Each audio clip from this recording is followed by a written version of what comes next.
Hi everyone, my name is Tia. Welcome to my 2023 tier ranking video. This has literally been a year in the making, as in we're gonna be talking about 365 days of reading. Insane. I read 156 books this year, which is something I'm never gonna do again, probably. My most read genres were contemporary, romance, and mystery. And I'm just super excited. We have 156 books to talk about, which is almost too many, but let's get started. I basically don't give books 1 star. Like 1 stars are reserved for my DNFs, I didn't even bother finishing this book. Let me introduce my ranking. My solid 2 star is just no. My 3 star, I'm gonna give it an okay, like a solid okay with no AY, you know what I mean? My 4s are like, yes, this was good. My 5 stars are, I cannot shut up about this book. And then my A+ is like my absolute favorite books of this year. I'd buy this at full price. Not even a sale. We're not talking about a buy 2 get 1 free straight off the rack. That's the highest comment I can give. Okay, and then, oh God. Oh my God. Oh my God. If they're not all here, I can't do this again. Like, I tried my best. But let me just get started. Starting off with what I talk about when I talk about running. It is a memoir by Haruki Murakami. He's very famous for his fiction writing. He's also famous for being a huge misogynist. Which is not funny. He kind of showed a normal human being can like be very athletic and like have a lot of personal accolades. But I also was very rubbed the wrong way, the way he mentioned women in like a few instances in the book. So I'll give it an okay.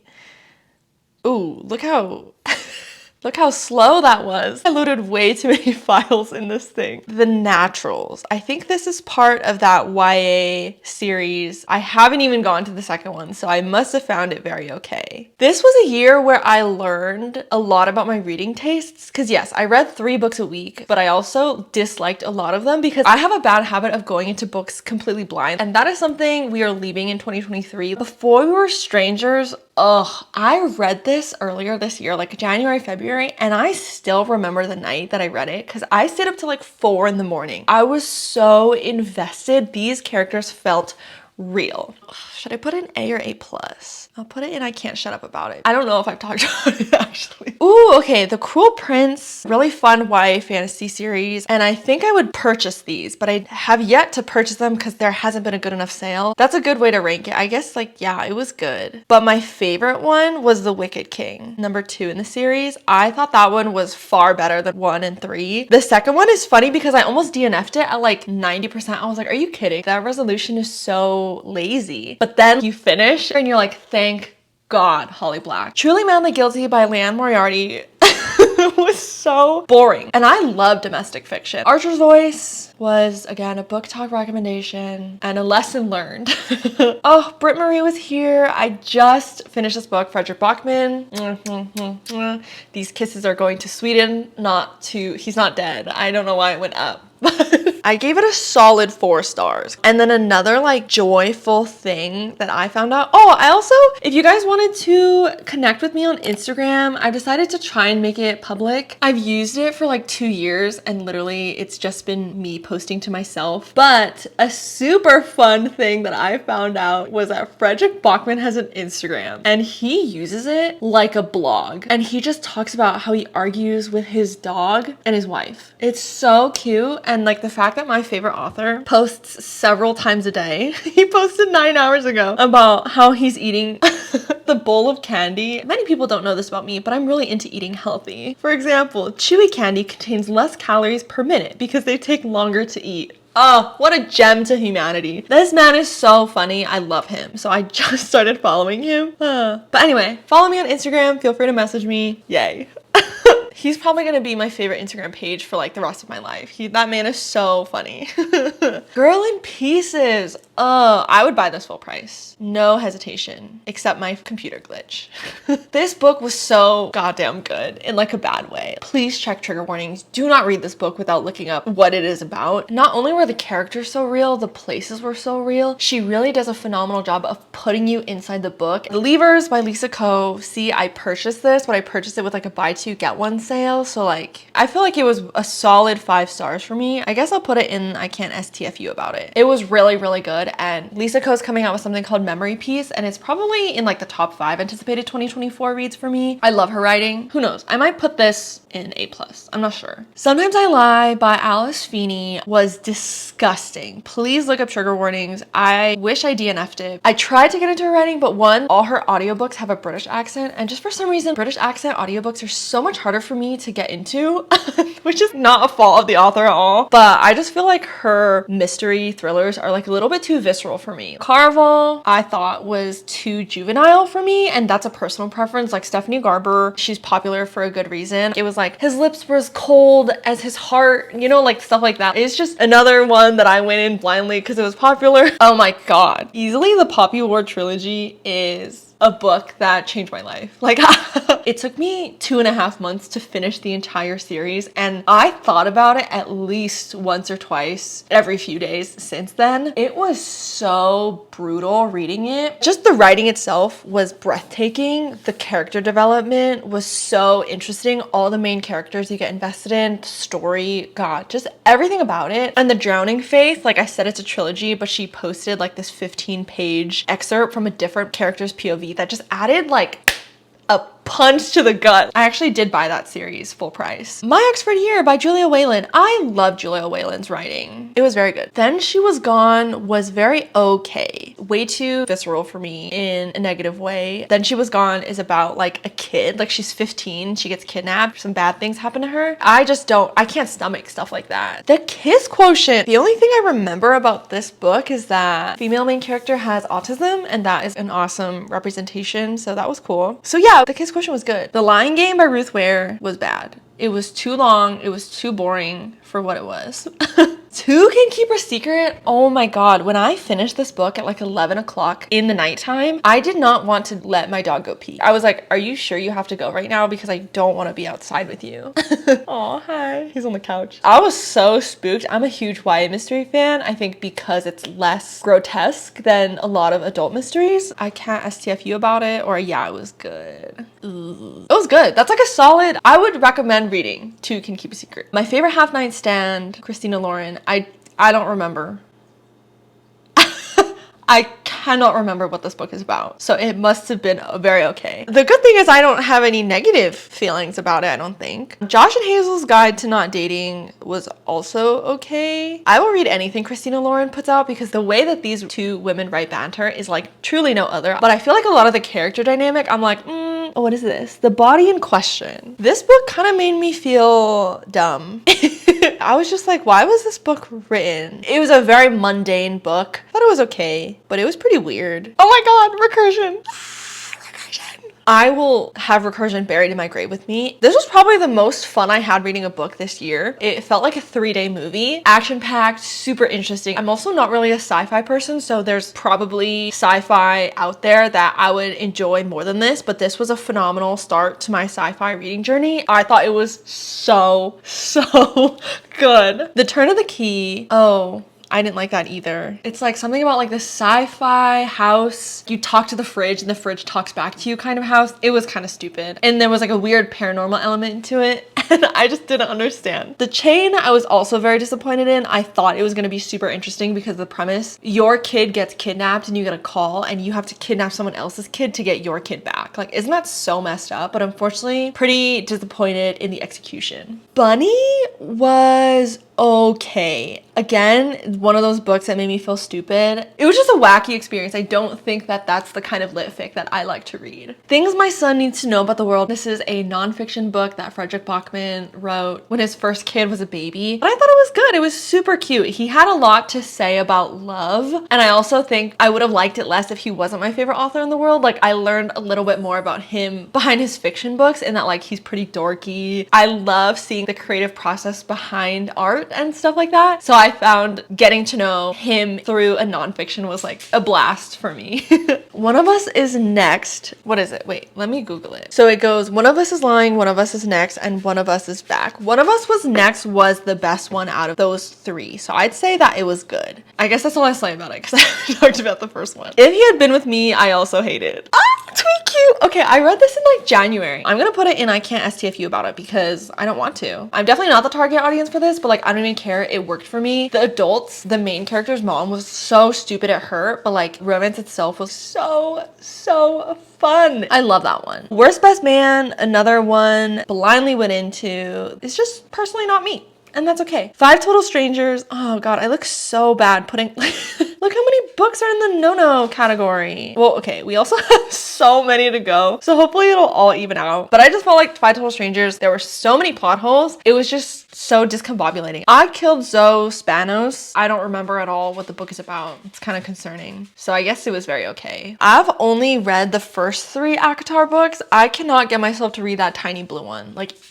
so Court of Thorn and Roses, it was okay. Got me interested in reading the second one. The second one was fire. Like, I have a reading blog actually where I was reading the audiobook. You have my genuine reaction of the last 5% or whatever, and I was gobsmacked. But then A Court of Wings and Ruin was just very okay, and now I have no interest in continuing. No, seriously though, like what book deserves to be 28 hours long? I don't know. Not this one. The Ivies. I think I remember this one and it's very meh. Didn't really find the ending satisfying at all. They Wish They Were Us. Because I read it earlier this year and I hadn't read a lot of YA mysteries, I loved it. I still think this was Jessica Goodman's best book. Don't know if it would hold up if I read it again, but I have fond memories looking back reading it. Something in the Water was okay. You can kind of predict early on what's gonna happen, and that one was kind of a bummer for me. The Cousins by Karen McManus. I think I read all of Karen McManus's books this year. Oh, okay. I do remember this one. Yeah, it was good. Not as good as Two Can Keep a Secret, but I did like the plot twist in The Cousins. I didn't see it coming, but someone who reads mystery more than me probably would see it. The Other Misses by Mary Kubica. This one was okay. I feel like this one is more of a psychological thriller mystery, and I'm more of a domestic thriller mystery person. Nothing More to Tell by Karen McManus. I'm just gonna put it okay.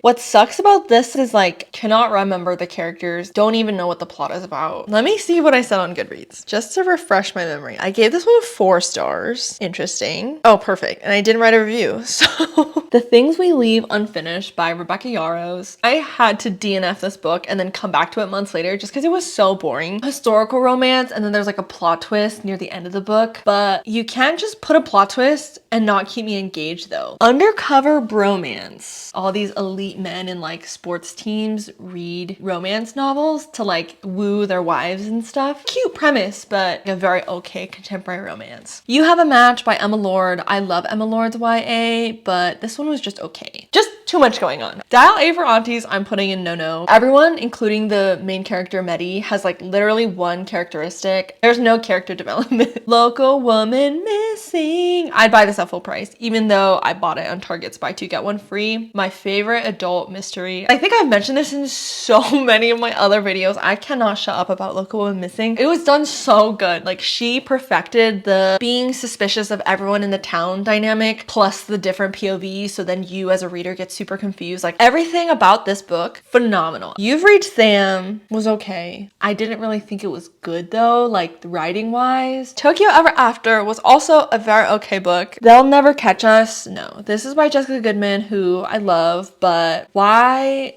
was the main character literally insufferable? Sometimes Jessica Goodman's books feel a little bit more lit ficky or general fic than mystery, and this is very much more like literary fiction about sisterly dynamics than anything, which didn't really work for me. Better Than the Movies, I put as one of my worst books of 2023.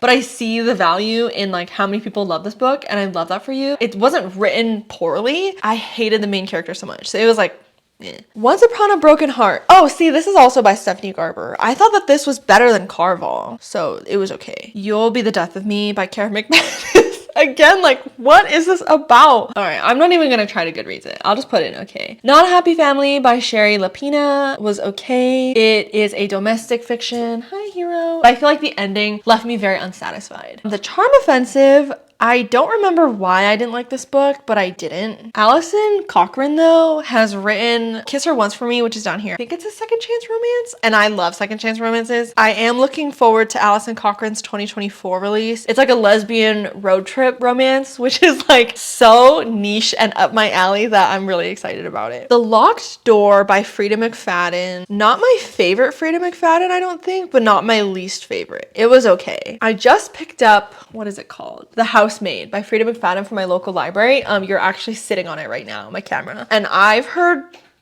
oh, can you hear Hero drinking water?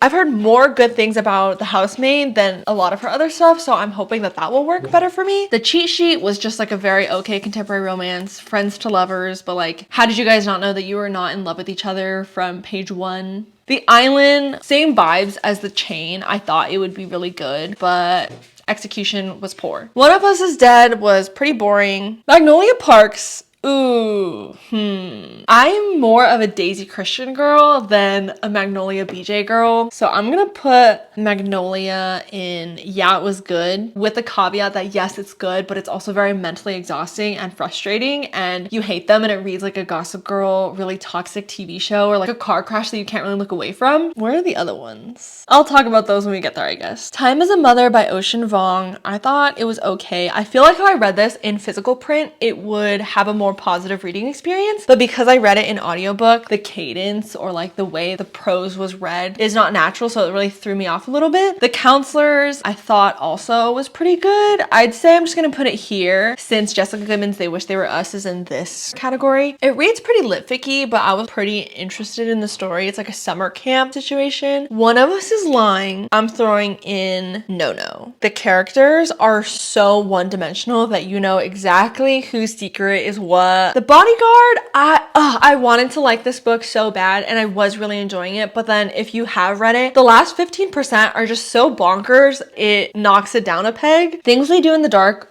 was so good. Please look up trigger warnings for it, and I honestly don't remember a lot about the plot, but I had a really good time reading it and I thought it was really interesting. Tokyo Dreaming, we'll just put it right next to its predecessor. Remarkably Bright Creatures, I liked, and I think a main reason why I liked it is because the person who narrates the audiobook is the same person who narrates the Beartown series. Not even a couple sentences into Remarkably Bright Creatures, I was like, I know exactly who this person is. I recognize her voice like a Pavlov trained dog. The human dynamics between the two main characters was pretty interesting. The octopus I feel like didn't really add much, but I still thought it was like cute storytelling. The Dead Romantics. Please go watch the worst books in 2023 so I don't have to think about it anymore. The House Across the Lake was okay. The last maybe 25% really fell off its rocker as well. It just ruins a book for me when it does that. I Kiss Shara Wheeler I thought was really cute. It was good. It's like this queer coming of age novel, and it had a lot of smaller characters that had a big impact on me. I thought it was super sweet. Anatomy, a Love Story. You know what? I'm gonna put it in yeah, it was good. I changed my mind. I loved our main character Hazel. It's so much more than a love story. And by that I mean like, where is the love story? I just feel like we focus so much on other elements, which I'm not complaining about because I love general fiction, contemporary fiction, historical fiction. I thought it was so interesting. It was very character driven. I feel like the romance was very much an afterthought. And Thank You for Listening by Julia Whelan. Oh my god. Okay, it's on here twice because I reread it in the same year that I read it the first time, which is something that like literally never happens. Thank You for Listening just checks all my boxes in terms of a romance that's like not just a romance. It had so much heart, especially because Julia Whelan, she's a very famous audiobook narrator and she narrates the audiobook. It just elevates the book that much more when the author themselves do the narration. The first time I read it in audio, and then the second time I read it, I literally purchased the book and then like read along with her. Oh god, that's probably one of my favorite romances. The Black Queen, I think I was disappointed because I wanted it to be about the Black Queen.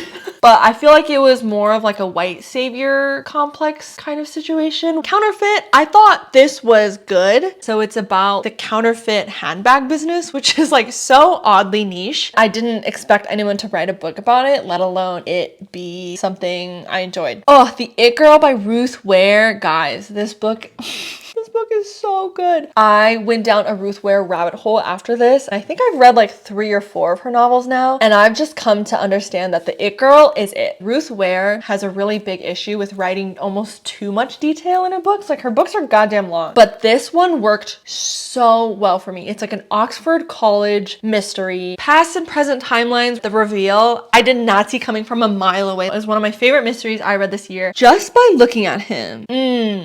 Do not think about reading this audiobook on speaker ever. Don't try and read it in your car where anyone would muffly hear outside. Like, it says some raunchy things. But I thought it was okay. I kind of wanted more out of it. I just didn't really feel empathy for the main character, even though I'm supposed to. Like, I didn't think he was a good guy. Be wary that that's like quite, not a graphic book, but if you don't like hearing about sex or hearing descriptions of phallic objects, don't read it. Life ceremony? Jesus.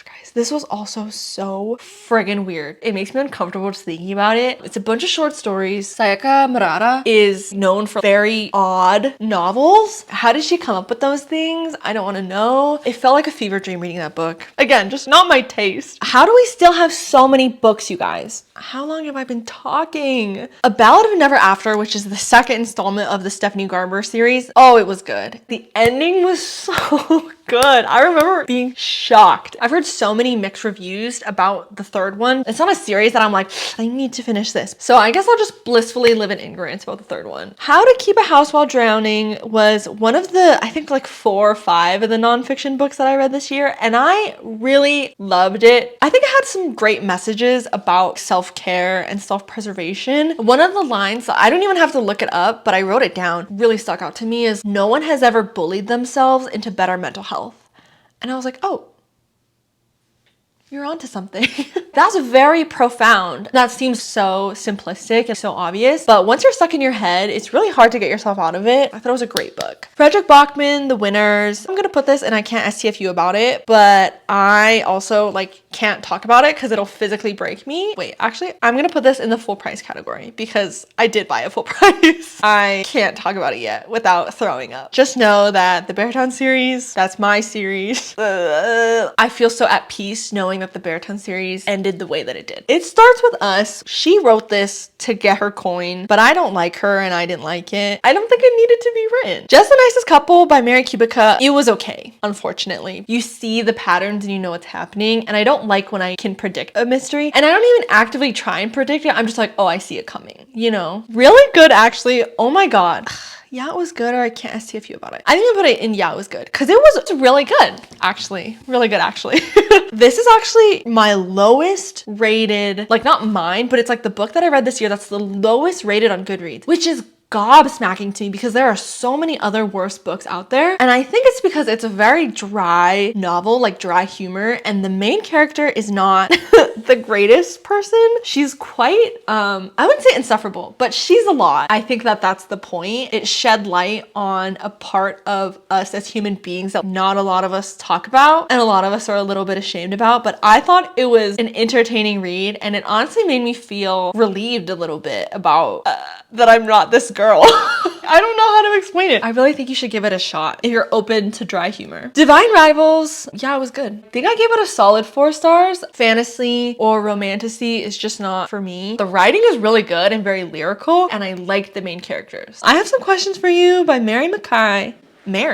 Rebecca Mackay. It was okay. I was a little bit disappointed because Mackay is quite a well-known, renowned author, and I have The Great Believers sitting on my shelf, and I'm terrified of reading it because I've heard that it's literally heartbreaking. But I have some questions for you, Mackay. I just feel like there was so much to cover that we didn't get answers to everything, which, you know, maybe that's the point because that's kind of how the main character feels at the end. But I don't want to feel like that at the end. But I get why she ended it like that. The Inmate, I don't even want to talk about it. The Frame Up is an arc. It's actually coming out in 2024, and I was pretty disappointed about it. It took me ages to finish it. It's supposed to be this like magical realism art heist, and that sounds so interesting. I love art heist books. Oh my God, like any kind of heist movies or novels, like sign me up. How did she make that be boring? I was so bummed. One Small Feeling, again, I hated.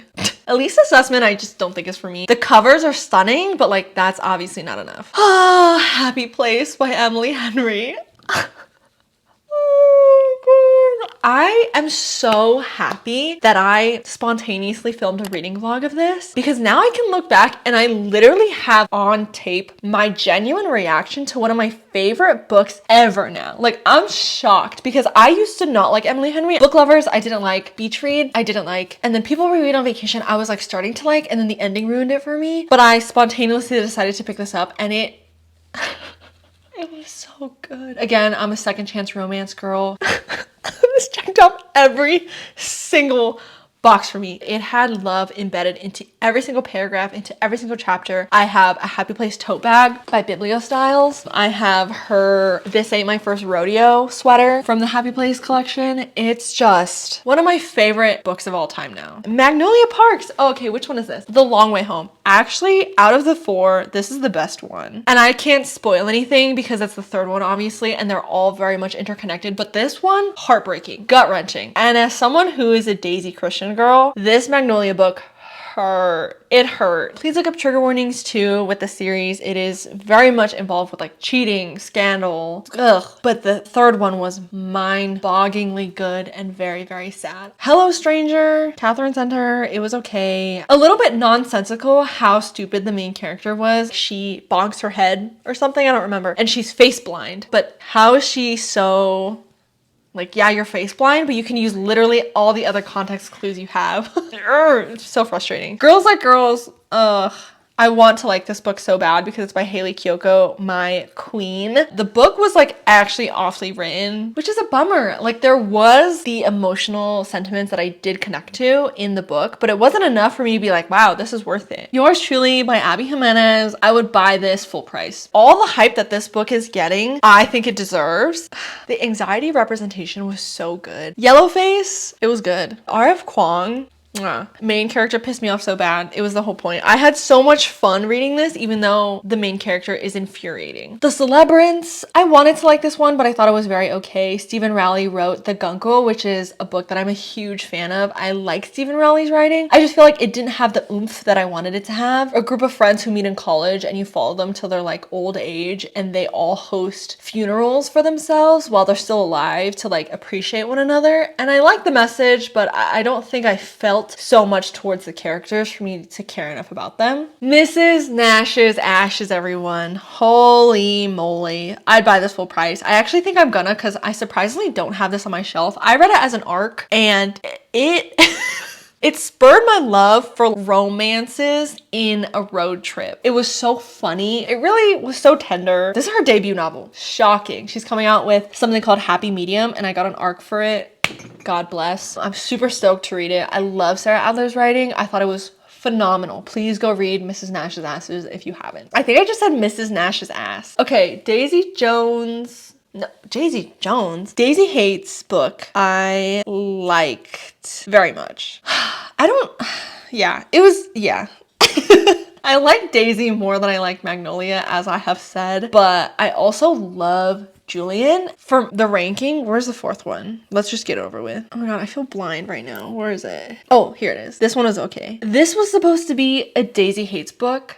Hello, question mark, question mark, question mark, what happened? So my ranking goes number 3, The Long Way Home, number 2, Daisy Hates, number 1, Magnolia Parks, and then 4, The Great Undoing. And I stand by that. Immortality, I just feel like this should have been a prequel. It didn't really need to be a duology. Mile High, okay, let's see. So the Windy City series, let's get this all in one go. Mile High was okay. It was interesting enough for me to finish it, and I was rooting for them, and I loved the ending, but I don't quite think I love the characters. The Right Move, everyone is obsessed with Ryan, our acts of service book boyfriend, as we should be obsessed with him. I thought he was super sweet. They are perfect for each other. Caught Up? What? Liz Tom Forte. What? I will say that I love baseball, but you don't have to care about sports if you want to get into the Windy City series. But this was so unexpected for me because it's a single dad nanny trope, which like I don't really love. I cried reading Caught Up. It's like a very contemporary, there's lots of smut. Like these books are long because they're smutty, but I was so pleasantly surprised with how all the character dynamics were wrapped up, how our female main character just got to know herself so much better. Like I was enamored by every single relationship, not just the romantic one, but every single platonic and familial relationship in Caught Up, I fell in love with. It was so cute. If you could see the sun, Anne Liang, I freaking love you. It was really good. She like turns invisible. It's like academic rivals to lovers. I did not expect the invisible part, but that's because I didn't read the premise. I read the arc of I Hope This Doesn't Find You. She did it again. She did it again. Julian? They're perfect together. I really enjoyed the yearning. Instead of writing love letters, she writes hate letters, and then somehow accidentally all these hate letters are sent out. And it's like a mess. And it was so enjoyable, and I loved how the story played out. It was great. Forever Interrupted. Oh, this was good. It was so sad. A Million Kisses in Your Lifetime.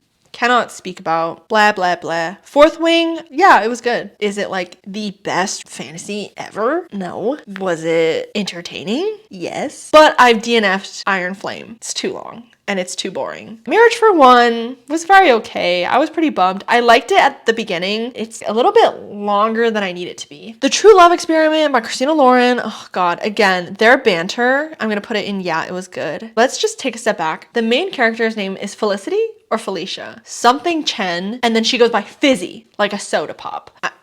Anyway, this is like another one of the scenarios where like my gripe with this is why was our main character Asian? And I think the answer is that the Asian character was actually a side character of another one of their books, and they didn't expect Fizzy to get so much love, and so they had to write a book about her. But like if they were to write her again, like she wouldn't be Asian. She was just like the token diversity character in this book, and then she like was so loved that they made another book about her. But like I don't feel like she was Asian at all, really. She was just there. There was no intention behind it, unfortunately, is how I felt about it. But the banter, again, crazy good. Aw, Killjoy! A Good Girl's Guide to Murder will always have my heart. It's cute, it's short, it's a novella. The only one left, again, when the plot just totally bounces off its pants, what does that even mean? It gives me the ick. The ending was just so nonsensical. One of Us Is Back was just, no. This really didn't need to be a trilogy. The first book is about one set of friends. The second book is about another group of friends. They're much more fleshed out. And then the third book is mixing the two together. It's like, we didn't need to do that. A Lady's Guide to Scandal. I didn't like the pacing of the book, and I also just didn't like the writing. Everyone Here Is Lying. Again, another mystery that like tried to use shock factor in the last 5%, and it like ruined the whole thing. The Legacies, I didn't really feel much towards it, but I do love Jessica Goodman's writing. Icebreakers, say what you want to say. I thought this was freaking good. I don't remember anything about the quality of writing. If it was bad, I had fun no matter what. Five Survive was freaking good. I loved it. Holly Jackson.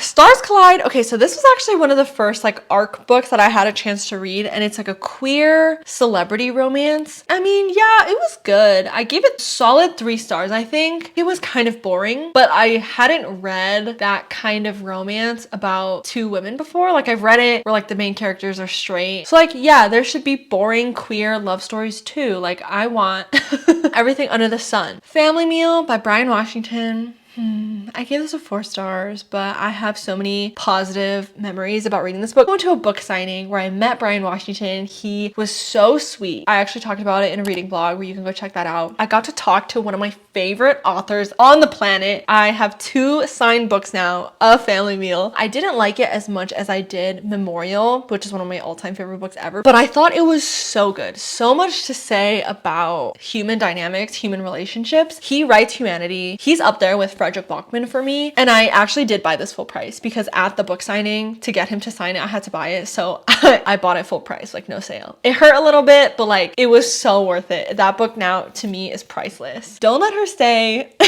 It was okay. However many pages of gaslighting, it gave me a headache. The Space Between Here and Now, yeah, it was really good. Canadian Korean author, and it was an arc. I think it came out like last month, and I loved it. It's very interesting. A sci-fi time syndrome where if she smells certain smells, she gets nostalgic and she gets literally physically like thrown back to the past. Beautiful coming of age book. There had like a daughter-father relationship in it that I thought was so sweet and tender. The One That Got Away with Murder, I remember being very pleasantly surprised surprised that this was a debut novel, but that's really all I remember about it. So I guess it was okay. Their Vicious Games was good. YA, really interesting dynamics. The ending is what really makes this. So Late in the Day by Claire Keegan. This is so short. I totally think you should give it a chance. Her writing is phenomenal. She said so much in so little, and that is a skill that a lot of people don't have, me included. I cannot shut up about anything. Everyone Who Can Forgive Me Was Dead, or Is Dead, was good. It's an arc. I think this comes out next year. Again, I can't tell you what it was about, but I can tell you that I did really enjoy it. Oh, this was so good. Emma Lord is my coming of age queen. I love her YAs because they have a lot of heart to them. They're always about like little 17-year-olds not knowing who they are. Super sweet book. Bye Baby, I do not even want to talk about it. It was an arc and it's coming out next year, and I hope they change a lot about it. No One Can Know. I thought this was very okay. I remember the police like literally can't do their jobs at all.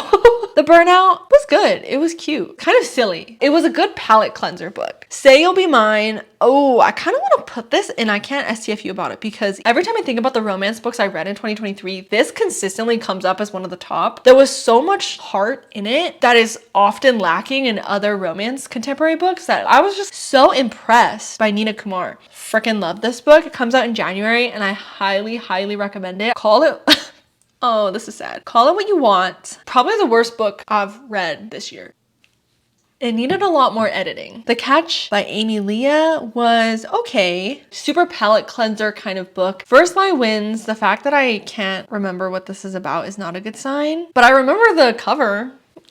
Never Been Better. I want to put in, I cannot STFU about it. I do. Because this book was friggin' phenomenal in so many different ways. It's like the Three Musketeers of the psych ward. Very messy situation because two of them are engaged, but the other one is in love with one of the ones that are engaged. They're all involved in the wedding, of course. It was so insightful. I loved it. Happily Never After by Lynn Painter is just okay because it's just a book about smut. But the smut was good. Very surface level chemistry, physical chemistry, that's about it. The Wedding People, oh, it was so good. It was such a raw look into being a human being. Both Never Been Better and The Wedding People are on my 2024 anticipated reads, which I highly recommend. Some of those books I've read, and they've all been so far very, very good. Oh my god, this list is so big. You can't even really see what's happening anymore. Flawless Girls is coming out next year. I thought it was very okay. It's about this finishing school, so it's very much about like the outward persona or outward appearance versus like what's actually inside, who you are hiding when you are acting so proper. But the ending kind of went off its rocker. The Good, the Bad, the Aunties is the last installment of the Dial A for Aunties trilogy. Literally, I feel like this is just the first book in a different font. Prom Queen, it was okay. Look at how glitchy. But oh my god, The Berry Pickers was a surprising hard 5 stars that I would pay full price for.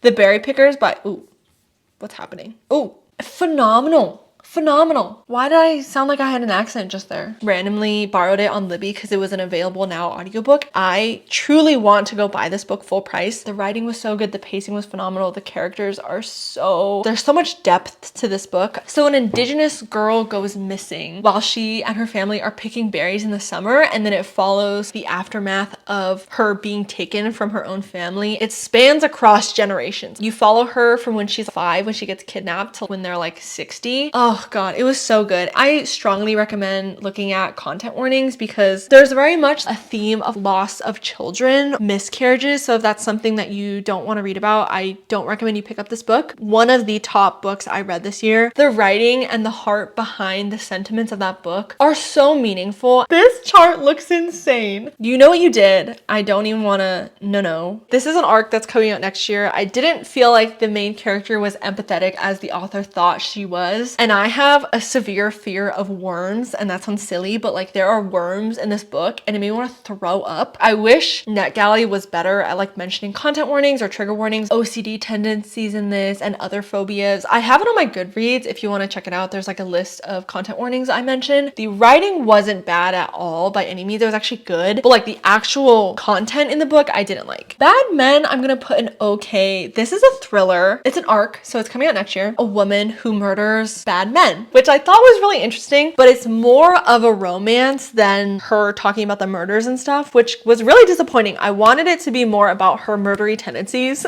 Oh, how it works out. Oh my God. You know what? I kind of want to put this and I can't STFU about it, even though I just finished it and I don't have my head wrapped around it fully, but this is an arc. It's coming out next year. It was so weird. I'm obsessed. Two main characters. They are two lesbians in love and you follow them through alternate timelines, them trying to find each other again. And like, it's actually gross. Chapter 2 has cannibalism in it, which at first I was like, do I have to DNF this book? But I muscled through chapter 2 and I was so pleasantly surprised by the rest of the book. This is like no other book I've ever read before in the best way possible. I feel like this leans more towards sci-fi and literary fiction. It was weird and it was gay and I liked it a lot. 4 Weekends and a Funeral, I do not have to preface this. We are putting this in Edbo this full price because this comes out August 6th. I literally memorized the release date because of how often I talk about this book. One of the best books I have read this year. I will be purchasing this. I will be supporting Ellie Palmer in her next book. It was funny, contemporary romance. The fake dating trope was so interesting. I'm sure if you've watched any of my other videos, you've heard me talk about this. I absolutely adored it. She's Not Sorry by Mary Kubica. You know what? I'll put it in, yeah, this was good. The plot twist was crazy. Once the plot twist happens, like you cannot stop reading this book. The Kamogawa Food Detectives. God, the font is so small at this point. I'm gonna put this in okay. Translated from Japanese, and I truly feel like of how maybe the Japanese language is formatted, I feel like there is some nuance lost in the smoothness when it's translated into English. It was a little bit repetitive, but like the heart is there for sure. Cinema Love, oh my God, I would buy this full price. Again, this is a book that comes out next year that I'm wholeheartedly supporting. I'm gonna buy it. Actually insane that this is a debut novel. One of the best, well-written, well-curated, fascinating books I read this year. What is the tagline? It's like gay men in China and the women who marry them. Heart-wrenching look into human dynamic. Assistant to the Villain. No, this was really bad. Yours for the Taking, I think it just came out in December. It was okay. Unfortunately, I feel like it was doing too much that everything kind of felt surface level. Swiped. I'm gonna put this in okay. This girl, she's going on these dates. The guys that she is going on dates with are literally getting murdered. And of course, she's getting framed as like not as silly as it sounds. It's a little silly. Oh my gosh. We did it, guys. I did it. We did it. You sat through with me. Claps for all of us. This is my 2023 wrapped for the year. I'd buy this full price. I can't STFU about it. And yeah, it was good. Those are my 5 and 4 stars. Really, really had an impact on me this year. And then a lot of the okays are like just a personal preference. And then the no-nos, no-nos. But again, if you like them, I'm super happy for you because if anyone is reading, that's phenomenal. 2023, seriously, was an awesome year. Thank you so much for supporting me. I really look forward to making more content in the future. I look forward to talking to you more in the comments, in the community channel. Oh yeah, on my Instagram. But just a huge fat stinking thank you for such an amazing year. Leave me a comment below just telling me how your 2023 was, and I will see you in 2024. I hope you have a wonderful, wonderful rest of your week, the rest of your year, and I will see you next year. Bye.